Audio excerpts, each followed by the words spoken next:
Hey guys, what's happening? So, politics. Yeah, I'm going there because it needs to be gone there. Listen, I've been debating doing a video on this for a few weeks now, and whether it was right to come out and air my opinions on a channel that by and large I used to talk about football, games, transfers, etc, etc. But ultimately, fuck it, you should never be embarrassed to wear your ethos and your opinions, particularly if you believe they're right, on your sleeve. One of the things that's really kicked this off for me is the leaked front page newspaper of the Sun. It came out on Sunday night. What they decided to do, to basically decide that the most important thing in the story on the attackers who were killed by police at the weekend was not how many people they killed or how many people they injured. No, it was to put prominence to the fact that one of them was wearing an Arsenal shirt, followed on the byline by the fact that he worked at KFC, followed by the fact that 7 people died and more than 40 were injured. And obviously it should come as absolutely no surprise to anyone at this point that that newspaper, it should be newspaper, let's be perfectly honest, is an absolute joke. And once again, people reacting to it with absolute amazement and shock and disgust. Now listen, my opinions have been made very clear on that newspaper over the years, and look, it does all stem back to Hillsborough when they're accusing, you know, my family, people related, people of the city of Liverpool, of essentially, you know, pissing on the bodies of our own dead and then helping to perpetrate that lie for a number of years following on. And here's the thing though, if, and I've said this before, if that was an isolated incident and that was the first time and the last time that that paper had made a hideous error and basically brash stupidity, then you go, look, okay, maybe fair enough. Maybe you look at it and go, look, mistakes happen. We all make mistakes as people, and even media institutions make mistakes. It does happen, but it's not. It's literally gotten to the point where it's almost on a weekly basis where that newspaper is almost running out of groups of people to permanently alienate. And while ultimately that probably will end up being a good thing, because inevitably if everyone stops reading it and stops buying it, it'll go away and the world will be a better place for it. But anyway, it led me into thinking about the general election, about which side to choose with the vote coming up on Thursday. Lots of people who follow me on social media, who've watched this channel, have watched Red Men TV, etc., will have a rough inkling of which way I lean. It is very much left-leaning. A little bit about me, you know, my dad was a social worker, working on the front line, working with some of the most impoverished people in the city of Liverpool. My mother was a head of special needs at a school in Croxteth, and my wife's currently a teacher as well. So I've grown up and still live with people who work in the frontline services. I've got family members who work for the NHS. So all of the cuts that the Conservative government have put forward, they hit home to me, perhaps more than it will to people who, you know, who exist outside of that bubble, perhaps. And I've got a father-in-law who votes, who lives in Middle England, very well off, private healthcare, up to the teeth. Look, he doesn't give a shit about things. He votes Conservative, and that's his right as a person. And listen, I have no intention of changing people's point of view on this. Everyone, and this is the point of democracy, everyone is entitled to their points and their opinions, but these are mine. The simple fact of the matter is, I had to live with the reality of cuts. I live with people, and I have lived with people, and I'm closest to people who are affected by those cuts on a daily basis. We live in a world where schools are having to hold charity events for themselves to buy glue sticks because of cuts. We live in a world where the NHS is dying on its arse because you can't afford equipment, we can't afford top-level doctors, we can't afford to pay nurses and all the staff who work in and around hospitals a fair wage for the amount of effort and heart that they pour into those jobs. And of course, the thing that's hit home most recently, the police. The security of us walking the streets has been compromised by cuts to the police force. And we've got Theresa May coming out and saying enough is enough. Enough is enough. Enough is enough, Theresa. Yeah, more police on the street. You fucking cut them, you dickhead. You are the reason why there are not enough police on the street. 6 years. 6 years as Home Secretary. And you're coming out now going, someone should have done something about this. We've not got enough police on our streets. Whose responsibility was this? It was yours. It was yours, Theresa. It genuinely boggles the mind. And for what?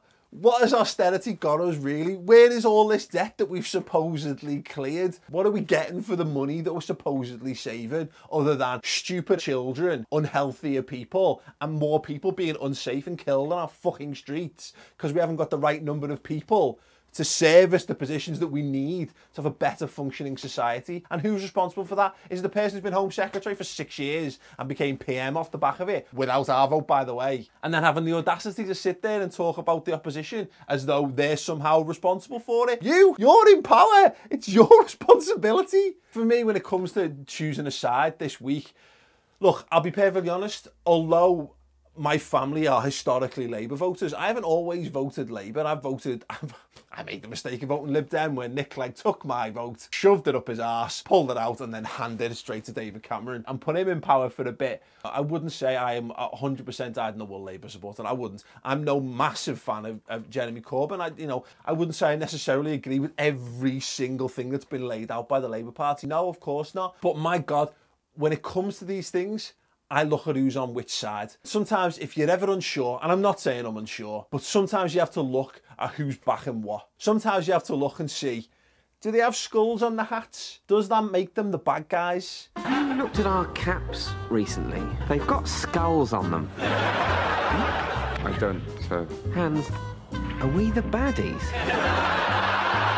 And it's an extreme example, I know. But I look at who's on the other side of the fence at the moment, and I see Boris Johnson and I see Michael Gove, two of the biggest faces who helped to perpetrate one of the biggest lies in voting history in this country. £350 million is going to be coming out of what we're paying the EU. It's going to go straight into the NHS. Vote secured. Brexit. What about this 250 million? Well, we didn't necessarily mean it was going to be exactly 3. Liars! Liars, liars, liars. Absolute bollocks. Absolute complete bollocks. And those guys, interestingly, not exactly in the limelight, are they, for the Conservatives in this election? Still happy to throw a few tweets out going, oh, yeah, spot on, Theresa won that. Absolutely nailed. Did she bollocks? Did she bollocks? And to bring us full circle on this, look at the newspapers.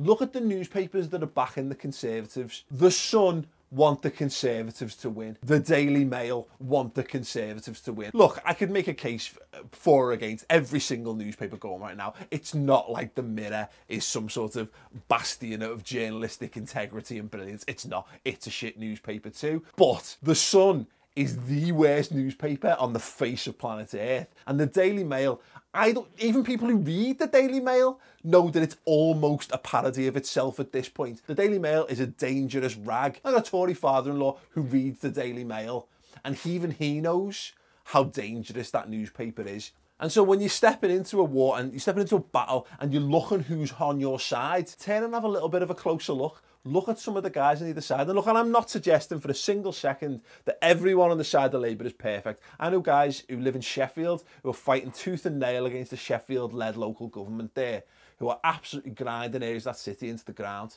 Labour is by no means perfect, but my God, look what they're laying. Look, at least they seem to be having a go at giving a shit about people in this country. Is Jeremy Corbyn perfect? Absolutely not. Look at him. He's small, he's weedy, he rides a bike, and occasionally, actually, he probably reads the Sun as well. Maybe he's a bit of a tip, but you know what? He's a human being. He's having a go at engaging with a younger audience. Just look at the COP90 stuff, for example. Can you imagine Theresa May?